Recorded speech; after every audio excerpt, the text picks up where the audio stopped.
Depuis le mois d'octobre, c'est tout récent, pour la première fois dans le monde, eh bien, les gens se connectent davantage au web avec des mobiles qu'avec des PC. Voilà. Alors nous, comme d'habitude, on est un peu à la traîne en France. Bon, ça c'est lié à des données historiques, d'usage, machin. Mais quand on voit les pays émergents, ou les pays un peu en avance culturellement sur Internet, eh bien ces pays-là, ils sont tous sur l'Internet mobile. C'est-à-dire qu'en Inde, par exemple, il n'y a plus de... Les gens se connectent avant tout en ligne avec leur téléphone mobile. En Afrique, c'est encore plus vrai. En Afrique, par exemple, si l'ordinateur est bien démarré, eh bien les gens utilisent essentiellement des portables pour se connecter au web. Alors, ça a des incidences incroyables qu'on ne soupçonne pas.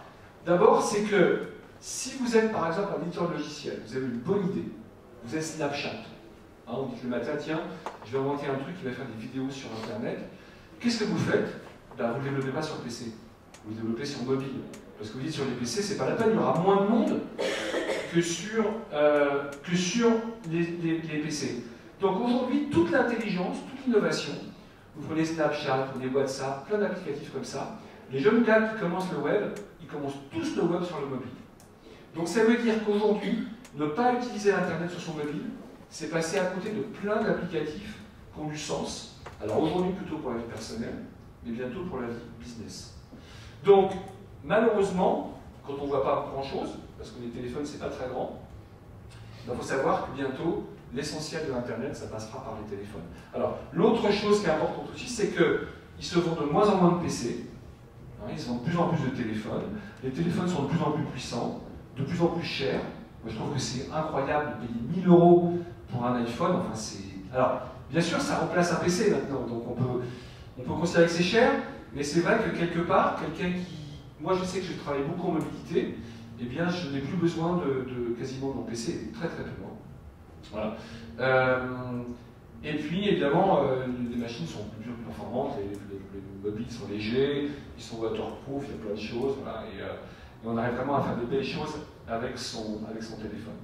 Donc, ce qu'on va voir pendant cette courte présentation, c'est un petit peu où sont les pièges de tout ça, et puis comment on peut, à titre business ou personnel, un peu leverager, enfin utiliser toutes ces nouvelles technologies pour accélérer. Voilà, alors, j'aurais dû commencer par ça peut-être, mais je vais le faire maintenant, je vais me présenter. Donc, moi je travaille au gouvernement, enfin je suis au fonctionnaire depuis longtemps maintenant, et j'ai fait une carrière dans le cabinet, et maintenant je suis au cabinet d'Axelle Lemaire, qui est la ministre du numérique. Ça vous parle? Axelle Lemaire? Ouf. Elle n'est pas très visible comme ministre, mais bon, elle est plutôt compétente. Moi j'ai connu des ministres beaucoup plus incompétents. Voilà. Des noms? Si je peux me dire celle qui était avant, c'était juste une figure de mode. D'accord. Voilà, qui venait de Corée. Voilà, qui était très gentille, mais qui travaillait surtout son image avant de travailler l'image du numérique. Voilà. Non mais le maire, elle est très très pas mal, elle est vraiment très très bien. Bref. En tout cas, comment dire, le gouvernement a souhaité, et ça je vous encourage à aller voir ce site, le gouvernement a souhaité accélérer le digital pour les TPE-PME, et on a mis en place, il y a maintenant 3 ans, un programme qui s'appelle Transition numérique, qui est fondé sur 3-4 piliers stratégiques. Le premier pilier, c'est qu'il y a un site internet sur lequel vous pouvez trouver plein de ressources pour vous renseigner sur les outils digitaux. Donc vous dites, bah tiens, je ne connais pas, je ne sais pas ce que c'est que le CRM, vous savez ce que c'est que le CRM? Voilà, la gestion des clients, hein, voilà, le fait de gérer ses clients en ligne. Je ne sais pas ce que c'est qu'un site web, je ne sais pas ce que c'est que le paiement en ligne. Sur ce site, vous avez plein d'informations pédagogiques. Vous avez des webinars qui vous expliquent d'abord ce que c'est.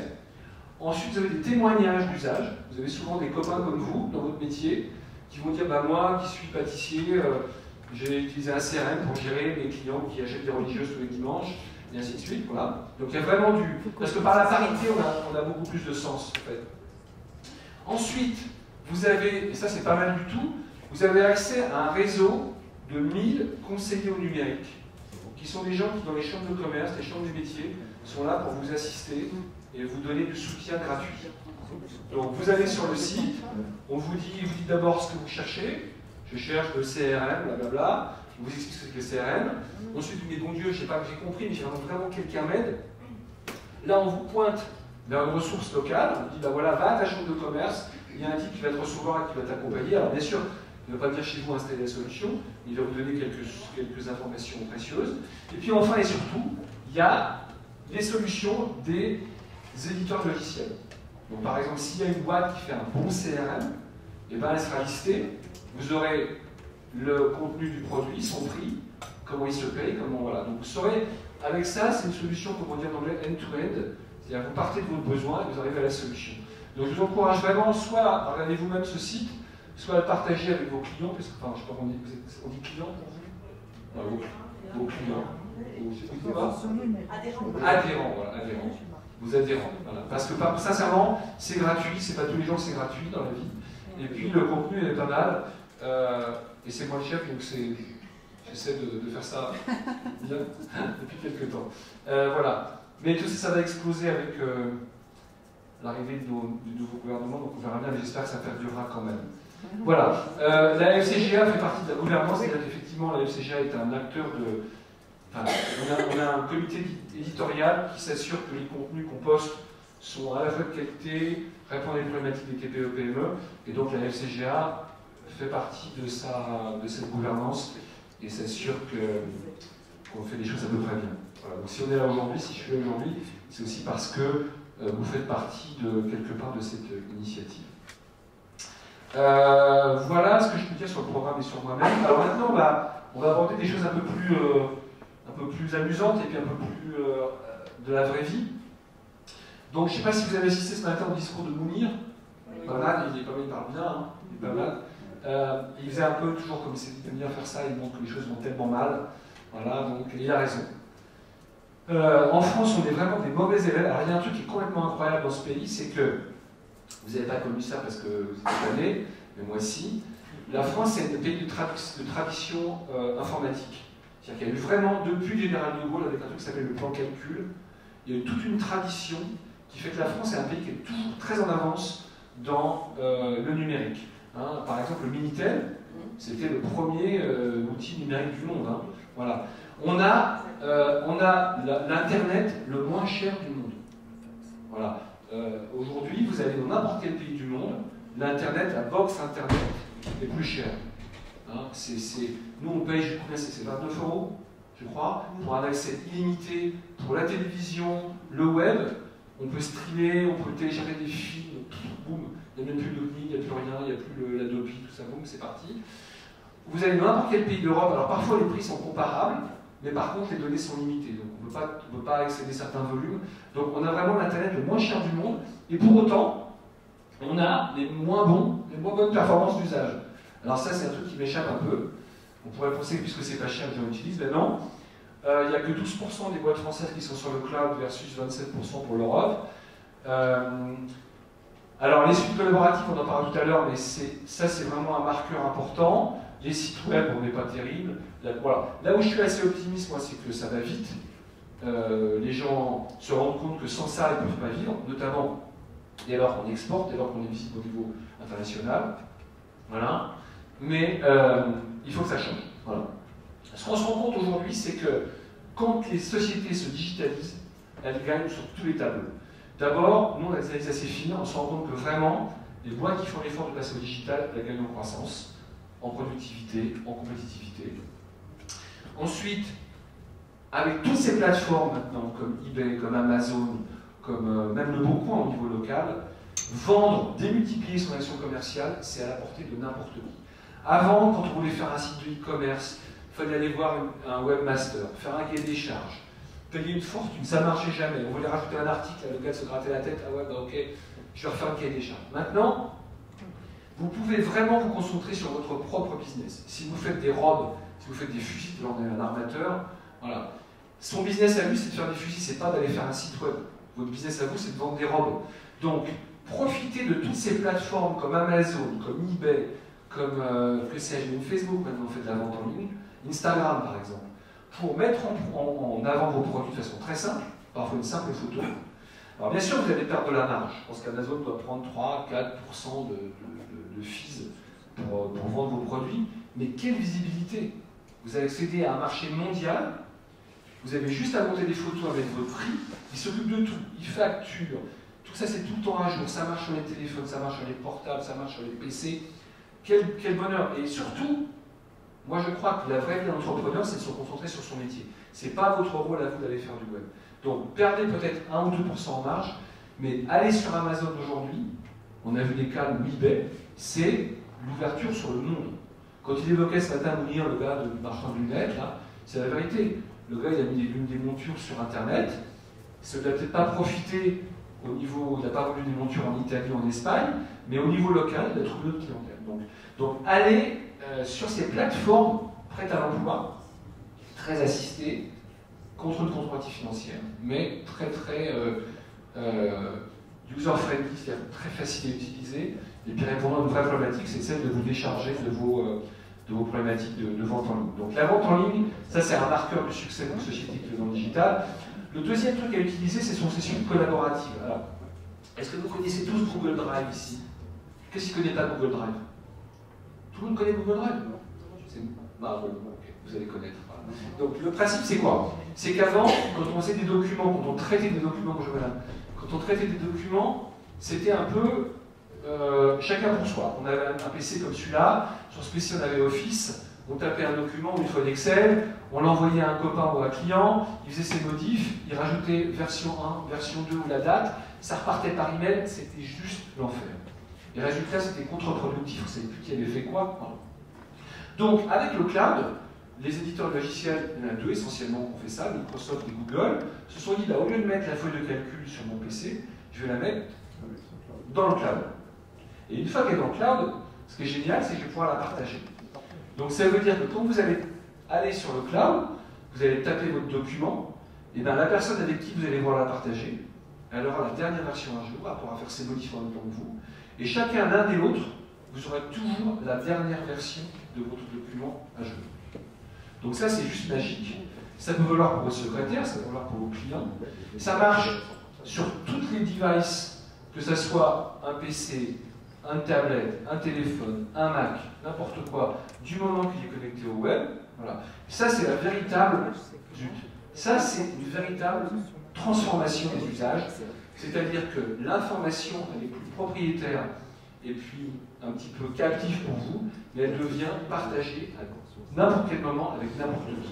Alors bien sûr, on met des droits, on dit qui a le droit de modifier, regarder à quelle heure, machin, mais c'est vraiment quelque chose qui change la vie. Donc je vous encourage, vous-même ou pour vos adhérents, de pousser l'usage de solutions en ligne. Il y en a deux communément sur le marché qui sont les plus performantes. Vous avez Office 365, on dit O365, quand on est un peu hype. Voilà. Et puis on a Google Drive. La différence, c'est que Google Drive, c'est gratuit, globalement, sauf sur des passes, un certain nombre de postes, mais c'est à peu près gratuit pour une PME. 365, c'est payant, mais l'avantage du 365, l'Office 365, c'est quand même que beaucoup de gens ont beaucoup d'Office derrière eux. Vous avez beaucoup de documents Word, beaucoup de documents Excel qui ont été faits dans votre vie précédente.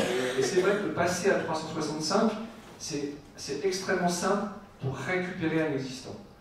Donc, moi je donne comme avis que si vous démarrez un business, vous démarrez un commerce, une start-up, une entreprise, passez d'emblée à Google, parce que c'est la solution la plus simple.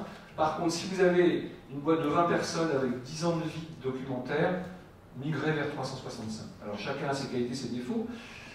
Le coût, on va en parler, il reste tout à fait raisonnable, mais il y a des choix un peu tactiques en fonction. Alors c'est pareil, d'un point de vue usage, c'est pas exactement pareil. Si les gens sont habitués à faire des feuilles Word, des feuilles Excel, parfois le coût du changement il est supérieur au coût économique de la différence d'acquisition. Vous voyez ce que je veux dire? Et parfois, il y a 2-3 ans, je me souviens, on avait travaillé sur un cas, j'avais été à la mairie de Paris par exemple. La mairie de Paris, c'était amusant parce que la maire de Paris, c'était pas la maire de Paris à cette époque-là, c'était qui avant Diallo? C'était. C'était Delanoë. Delanoë dit voilà, ils avaient, je ne sais plus combien ils ont de collaborateurs, ils ont 20 000 collaborateurs à la mairie de Paris, et ils achetaient des licences Microsoft. D'accord? C'était plusieurs millions d'euros par an. Ah.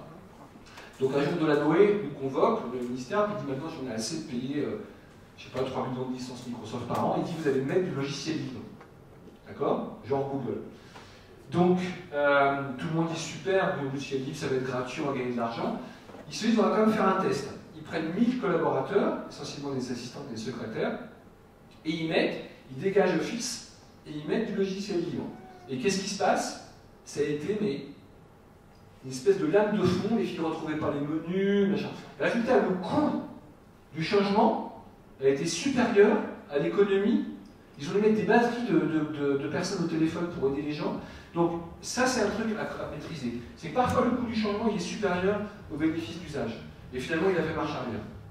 Il a remis de l'office, parce que les filles qui étaient habituées à taper à la vitesse de la lumière dans Word avec des raccourcis, et bien dans OpenOffice, elles étaient complètement paumées. Donc attention à ça, c'est que dans toutes ces solutions digitales, c'est très sexy d'un point de vue intellectuel de se dire c'est super, je suis dans le cloud, machin, mais anticipez le coût du changement. Si vous êtes agile, ça se passera bien. Si vous avez des collaborateurs qui sont un peu plus, comment dire, pas traditionnels, mais qui sont habitués à leurs usages, il faut le mesurer, il faut l'anticiper. Donc le coût du changement, il est vraiment, vraiment important pour ces migrations d'usage vers le cloud ou vers la mobilité. Voilà. Donc ça, c'est très important. Ça, c'est deux clés d'usage, d'après moi, qui sont très importantes pour que votre entreprise se développe. C'est d'une part passer en interne à des modes de travail collaboratifs avec une suite, par exemple, ça c'est un premier pas. Et deuxièmement, si vous voulez étendre votre visibilité commerciale, utilisez des plateformes de vente. Il y en a une qui est très sympa, c'est le Bon Coin. Hein. Le Bon Coin aujourd'hui, c'est incroyable, mais ça vend, mais c'est pas simplement du personnel, hein. C'est beaucoup de business le Bon Coin. Hein. Donc c'est facile. Alors après, tout dépend des produits, on ne va pas tout non plus sur le Bon Coin, mais voilà, pas de barrière mentale. Ces plateformes sont là pour vous faire gagner du temps et rester sur votre business à vous. Alors après, ici, j'ai listé, si ça veut bien marcher, comment? Ah, c'est pas dans le cloud, mais ça c'est sur mon PC, là c'est sur le PC que vous m'avez prêté. Je vais cliquer en bas. Voilà. Quelques remarques qui sont souvent des remarques faites à la volée comme ça par les gens, enfin, par les gens, mais par les entreprises qui ont dit passer au cloud, passer à la mobilité. Alors voilà, c'était bien avant, qu'est-ce que ça va changer? Ça va tout changer. Comme je l'évoquais tout à l'heure, vous allez travailler plus vite, vous allez pouvoir développer votre business. Tout à l'heure, je ne l'ai pas mentionné, mais ça j'aurais dû parce que c'est important, je vais revenir sur ça. Voilà.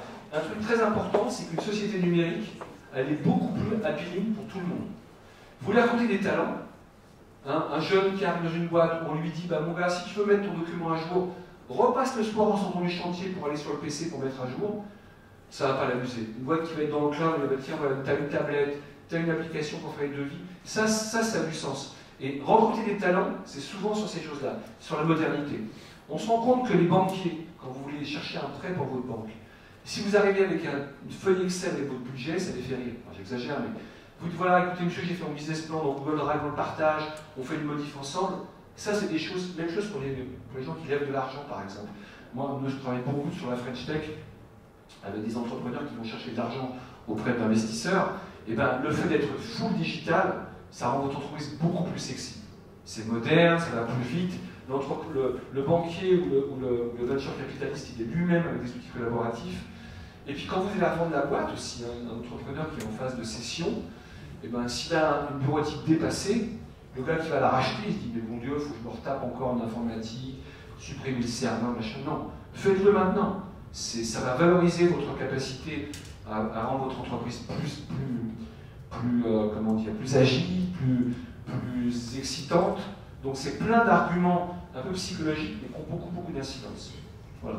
Alors je reviens au truc, donc c'était mieux avant. Bah non, c'était pas mieux avant, ça sera mieux plus tard, et c'est déjà bien maintenant si on se met sur le numérique. Alors c'est cher, je ne comprends rien aux offres. Alors ça aussi c'est un truc qu'on nous oppose souvent, Pour bien comprendre comment marche le cloud, il faut voir qu'on est passé, il y a aussi au niveau de l'aspect technique, il y a une révolution sur les façons de payer. Jusqu'à il y a encore 3-4 ans, vous vouliez un pack office, vous alliez à la FNAC, vous dépensiez 200 €, 300 €, vous rentriez, vous installiez difficilement le pack office sur votre machine, ça ne marchait jamais. Et puis après tous les ans Microsoft, vous avez fait dans un an, on a une nouvelle version, refile-moi 80 € parce que on passe de 2007 à 2017, voilà. Et puis c'était sur une seule machine et c'était terminé. Aujourd'hui, on paye l'informatique à l'usage. C'est-à-dire qu'au lieu d'acheter une licence, un petit peu comme pour l'électricité, tous les mois, c'est ce qui se passe pour Google et c'est ce qui se passe pour 365 chez Microsoft, Tous les mois, vous allez dire combien de personnes utilisent l'application. Une personne, 2 personnes, 10 personnes. Le mois suivant, vous allez baisser à 5. Et on va vous facturer, 2 minutes, on va vous facturer uniquement ce que vous consommez. Donc un pack office, je crois que c'est 6 ou 7 euros par mois. Donc chaque mois, vous allez déclarer votre usage à Microsoft. Si par exemple, vous avez un pic dans l'année, vous êtes confiseur, vous avez 20 stagiaires au mois de décembre qui vont utiliser Word, ben vous allez payer Word pendant un mois, et le mois suivant, au lieu de repayer Word pendant un mois, vous allez payer Word pour 2 personnes, parce que vous n'êtes que 2 personnes dans la boîte. Donc maintenant, on paye l'informatique à l'usage. Et toutes ces applications Internet, elles se payent vraiment à la consommation. Donc c'est beaucoup plus simple pour tout le monde, c'est plus simple pour l'entrepreneur qui peut faire des prévisions. Il peut dire, bah, je sais que quand quelqu'un arrive dans la boîte, il a 5 euros de plus de Word, il a 5 euros de plus pour son CRM, il a 5 euros de plus pour la compta, voilà, tout ça c'est prédictible. Deuxièmement, c'est pas de l'amortissement d'un point de vue comptable, c'est des opérations, donc ça passe en charge, donc ça va beaucoup plus vite quand on fait des profits à amortir. Et puis troisièmement, c'est effectivement beaucoup plus simple, il n'y a pas de mise à jour, vous avez toujours la dernière version à jour sur votre ordinateur, sur votre téléphone, et tous ces modèles permettent d'encourager la prédictibilité et d'encourager la variabilité. Donc comme je l'expliquais, aujourd'hui, mettez-vous ça un peu comme une image dans la tête, vous allez payer l'informatique à l'usage, plus de serveur, plus rien, vous vous connectez au web, quand vous utilisez, vous payez, quand vous n'utilisez plus, vous ne payez plus. Et ça, c'est vraiment une révolution que peu de gens perçoivent, et c'est un vrai bénéfice. Voilà. Alors après, il y a toutes ces questions sur la confidentialité qui sont permanentes. Ah oui, on va me piquer mes données, je vais perdre mes données. C'est peut-être le cas quand on est Hillary Clinton et que ces emails partent sur le serveur du FBI, je ne sais pas. Moi, je suis assez... on n'a jamais eu de cas de TPE-PME qui a été piraté. Et en plus, ça c'est un manque de ce domaine-là, il y a eu des progrès énormes qui ont été faits en termes de sécurité. Maintenant, quand il y a des attaques très très fortes, il y en a eu récemment chez OVH, là, la semaine dernière, il y a eu vraiment une attaque fulgurante, et ben, ils ont été assez bons pour détecter l'attaque avant que les données soient impactées. Voilà. Par contre, ce qui est sûr, c'est que c'est comme dans tout dans la vie, il ne faut pas jouer l'économie. Il y a des acteurs qui sont des acteurs de confiance, il y en a un très bon en France qui est OVH, Google est un très bon acteur, Amazon est un très bon acteur, Dropbox est un très bon acteur. C'est sûr que si on vous propose une solution très économique, locale, ça existe, hein, il n'y en a plus beaucoup, mais ça existe encore. Faites attention, choisissez un acteur qui est significatif. Et surtout, lisez les conditions générales de vente. Maintenant, un contrat cloud, ça se lit un peu comme un contrat d'assurance. Quand vous allez chez votre assureur, vous dites, bah voilà, si j'ai un problème, qu'est-ce qu'on me donne? On me donne de l'argent, on me remplace ma voiture, on va me pénaliser pour le prochain contrat. Le cloud, c'est pareil. Qu'est-ce qui se passe si j'ai un accident de cloud? Est-ce que je vais retrouver mes données? Est-ce que ça va tomber en panne 1 heure, 2 heures, 3 heures? Est-ce que si ça tombe en panne plus de 4 heures, est-ce qu'on va me rembourser mon abonnement? Voilà. Donc, lisez les conditions générales de vente. Heureusement, en France, grâce à nous, l'État, on a une législation très protectrice du consommateur, peut-être même trop, hein, par rapport aux Américains. Et aujourd'hui, les clients sont très protégés. Donc ça veut dire que si le matin vous perdez vos données, c'est tellement risqué pour l'éditeur de solutions, pour le cloud provider, qu'ils ne s'amusent pas à ça en fait. C'est très, très protecteur du consommateur.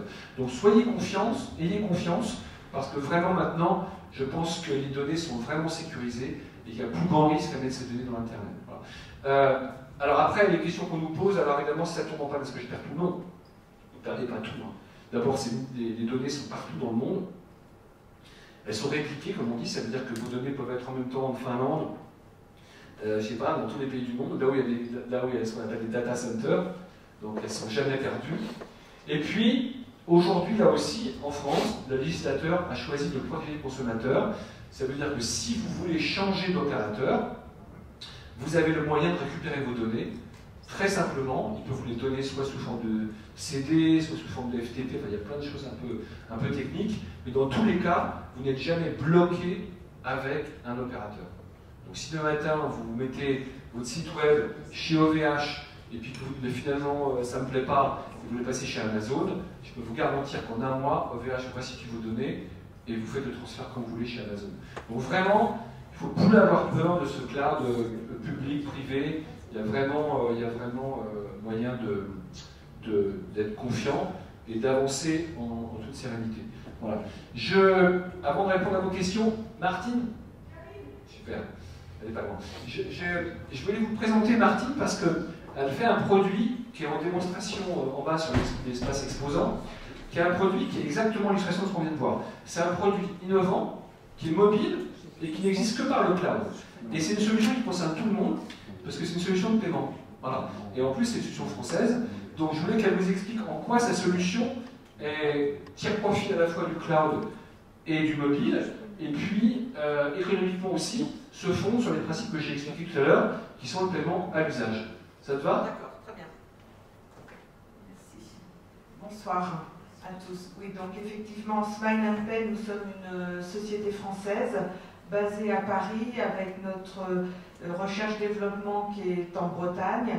Notre SAV est également à Paris, donc elle n'est pas externalisée. Et ce SAV est sans numéro surtaxé. C'est juste en introduction pour vous présenter donc, la société. Smile & Pay, c'est une solution d'encaissement par carte bancaire indépendante des banques qui vous permet donc de faire de l'encaissement par carte bancaire sans avoir de frais fixes et d'engagement à payer, comme cela se pratique beaucoup, c'est-à-dire que les gens très souvent ils louent leur terminal, leur TPE, leur terminal de paiement électronique auprès d'une banque avec des mensualités, et ce qui fait que lorsqu'ils ont une activité saisonnière, bien effectivement c'est pas forcément intéressant pour eux de tous les mois de verser des frais fixes.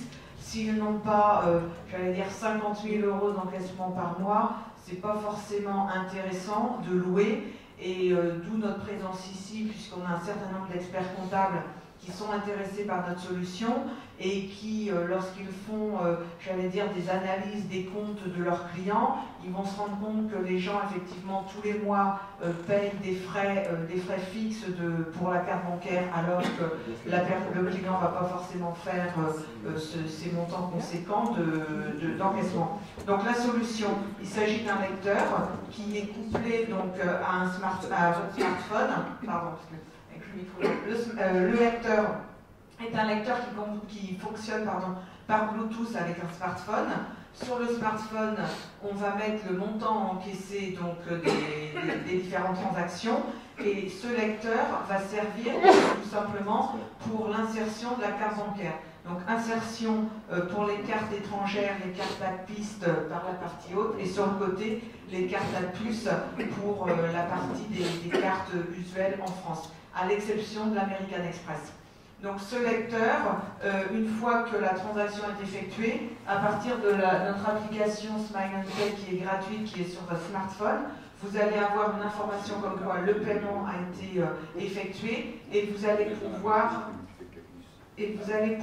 donc envoyer ce qu'on appelle un ticket électronique, donc le ticket de la transaction à votre client, soit par SMS, soit par mail. Donc vous lui demandez, on a ici, vous ne pouvez pas le voir, mais on a 3 possibilités, soit imprimante nomade, soit mail, soit SMS, et à partir de là, dans la seconde qui suit, le client va recevoir son ticket électronique de la transaction. Et vous, de votre côté, vous allez disposer d'un espace personnel qui va vous permettre d'avoir le récapitulatif de toutes les transactions qui ont été effectuées. Si vous avez plusieurs vendeurs, ils ont à ce moment-là des codes différents, donc vous allez pouvoir suivre de façon rigoureuse, vendeur par vendeur, l'ensemble des transactions qui ont été faites. Le lecteur est vendu et il y a uniquement une commission à payer sur chacune des transactions. Vous ne faites pas de transaction, vous n'avez donc rien à payer. La commission est dégressive, elle commence à 2% si vous avez un chiffre d'affaires mensuel d'encaissement bancaire de carte bancaire qui est inférieur à 2 000 €. 5 000 €, vous êtes à 1,54, et à partir de 10 000 €, vous tombez à 1,2% de frais de commission. Donc les banques vous proposent effectivement des taux de commission qui sont inférieurs, mais il faut regarder le coût global, c'est-à-dire que payer, il est plus rentable, ou sinon, j'allais dire, le positionnement même de Smile & Pay n'existerait pas, et on n'aurait pas plusieurs milliers de clients qui nous ont rejoints, comme ce qui est le cas, puisque les gens préfèrent payer 2% de frais de commission sans avoir de frais fixes. Et s'ils sont à 50 000 € d'encaissement par carte bancaire, j'allais dire tant mieux pour eux, mais ils sont à ce moment-là, j'allais dire, ils ont un compte, par exemple, auprès de leur banque, et le lecteur va leur servir. Nous, on est en train d'étudier actuellement des projets pour, par exemple, créer ce qu'on appelle un peu des caisses VIP, c'est-à-dire que les points clivants auprès dans les commerces, c'est l'attente à la caisse. Donc même un commerçant de proximité qui a déjà son TPE, mais qui est traiteur, par exemple, prenons le cas de figure de la fin d'année, il va pouvoir, par exemple, avoir une deuxième caisse, une caisse nomade, et à ce moment-là, pour un coût moindre, il va pouvoir soit récompenser ses meilleurs clients qui vont finalement passer en caisse VIP, soit les gens qui ont commandé par téléphone, ils vont pouvoir passer également par cette caisse. Donc ils vont avoir une solution de fluidité des caisses qui va pouvoir être possible de façon, j'allais dire, simple et économique, sans avoir besoin de louer 12 mois le TPE. Donc ça, c'est la version, donc, ce qu'on appelle le Pocket Smile, celui-ci, donc qui sert aussi pour tout ce qui est livraison à domicile. Donc à partir de là, c'est une solution également intéressante pour la livraison à domicile. Pour la force de vente qui passe beaucoup de temps sur le terrain, mais combien de fois le service comptabilité est obligé de les relancer en disant est-ce que vous pouvez nous poster les chèques, parce que tout ne se fait pas forcément par virement en fonction des activités. Donc le commercial, il va pouvoir se concentrer sur son activité première qui est de faire rentrer des ventes, et à partir de là, donc avec ce terminal, il va pouvoir avoir une solution d'encaissement et qui va aussi améliorer la trésorerie, puisque avec ce type de lecteur, tout encaissement fait avant 16 heures et va créditer votre compte le lendemain. Si c'est après 16 heures, votre compte est crédité sur 48 heures. Donc ça, c'est le Pocket. Et autrement, pour les sociétés qui veulent avoir directement le TPE classique avec l'imprimante, on retrouve le même type de TPE avec le même principe. Vous l'achetez, mais vous payez uniquement lorsque vous allez l'utiliser. Voilà, donc vous disposez d'un espace personnel avec l'ensemble des transactions, l'ensemble des données, le cumul mensuel pour la partie comptable, récupération de la TVA, et vous allez pouvoir cumuler si vous avez plusieurs lecteurs, vous cumulez le chiffre d'affaires de façon à pouvoir avoir votre commission dégressive, puisqu'on ne raisonne pas par lecteur, mais par compte bancaire. Voilà. Et c'est viré sur le compte de la société. C'est viré sur le compte de votre société. C'est-à-dire que nous, on est une solution d'encaissement. Lorsque vous passez la commande de votre lecteur, on va simplement vous demander vos références bancaires. Et à partir de là, l'appareil, celui-ci, est paramétré avec vos références, enfin, de façon à ce que toute transaction va venir alimenter votre compte bancaire. Et même chose pour ce lecteur. Vous passez la commande, vous nous donnez vos références, nous on a juste besoin d'avoir, il faut que ce soit une société qui ait un SIRET et qui ait un compte bancaire en France. Et voilà, le principe, c'est ça. Ça passe par la box ou par satellite? Alors là, ça passe, si vous êtes en 3G, ça passe en fonction de 3G Wi-Fi ou 4G. Donc vous pouvez là, c'est indépendant de votre box, c'est sur votre abonnement voilà, téléphonique. Et celui-ci fonctionne en GPRS. Et la banque ne voit pas ça dans les heures? Si. Alors là, je ne vous cacherai pas que récemment, nous avons eu beaucoup de visites. J'ai même eu, parce que Orange a le même, bon, voilà, on a Orange qui a le même type de solution, mais qui a un taux de commission beaucoup plus élevé. Et le monsieur qui était venu pour prendre la doc, il avait oublié que dans le dos il y avait le logo Orange. Donc quand il est reparti, je suis allée le revoir en disant mais n'hésitez pas, si vous avez besoin de plus d'informations, je répondrai à vos questions. Il était un petit peu gêné. Voilà. Non mais l'idée c'est ça, c'est d'abord nous notre positionnement. Moi je suis commerçant, j'étais à la Confédération des commerçants avant, donc qui est d'ailleurs partenaire. L'idée c'est effectivement de pouvoir apporter une solution. Vous voyez par exemple récemment j'ai vu un commerçant non sédentaire qui me disait, vous savez, ma banque m'a dit que je ne pouvais pas avoir un contrat de moins de 5 ans, c'est bien vrai. Il s'était pris 50 € 5 ans de contrat et 0,8% de transaction. Donc c'est vrai que quand vous arrivez, c'est un peu comme les opérateurs, si vous voulez, téléphoniques. Pendant des années, bon, ils ont pu fonctionner. Il y a un ou deux opérateurs qui arrivent et qui d'une certaine façon, vont apporter une solution pour les, enfin là en l'occurrence c'est pour les clients, pour les commerçants, pour les professions libérales, pour les artisans. Et c'est effectivement, on ne peut pas dire qu'ils soient enchantés de... Mais bon, c'est la loi du marché et ça correspond. En plus, vous boostez vos ventes parce qu'on s'est rendu compte que les gens, effectivement, à part, vous savez tous, vous utilisez tous votre carte bancaire, quand vous sortez du liquide, quand vous sortez 150 €, vous voyez que vous avez dépensé 150 €. Quand quelquefois vous payez simplement en mettant votre code, les gens n'ont pas la même notion de la dépense. Donc, par expérience, ça augmente le panier moyen et puis surtout, vous évitez de perdre des ventes, quoi. Parce que dire aux gens, ah, mais on a un guichet, vous pouvez aller au guichet, c'est vrai que c'était valable il y a 10 ans. Il y a 10 ans, les gens le faisaient. Mais à l'heure où on peut effectivement payer de smartphone à smartphone, dire aux gens, vous allez au guichet du coin qui est hors service, et puis entre-temps, il aura vu un autre magasin, enfin, on n'est plus, le consommateur, il n'est plus dans cette perspective-là, et le consommateur, il n'est pas encore prêt à fonctionner de mobile à mobile. C'est-à-dire que quand on est dans la technologie, on se dit, bon bah oui, on est un peu geek, tout le monde se dit, ouais, bah maintenant l'heure est au paiement mobile. Mais vous savez, moi je revendique mon côté provincial, on n'en est pas encore là. Dans 10 ans, dans 15 ans, il y a des habitudes. Regardez pour le chèque.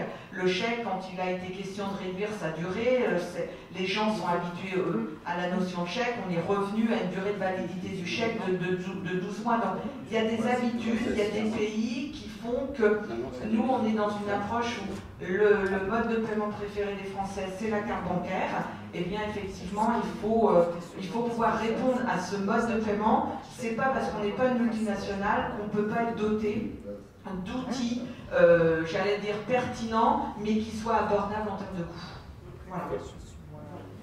Merci Martine. Bon, l'idée c'était de vous montrer justement que quand on parlait de mobilité de cloud, ça peut donner des idées d'innovation qui ne sont pas complètement stratosphériques ou rocket science. C'est vraiment la vie de tous les jours.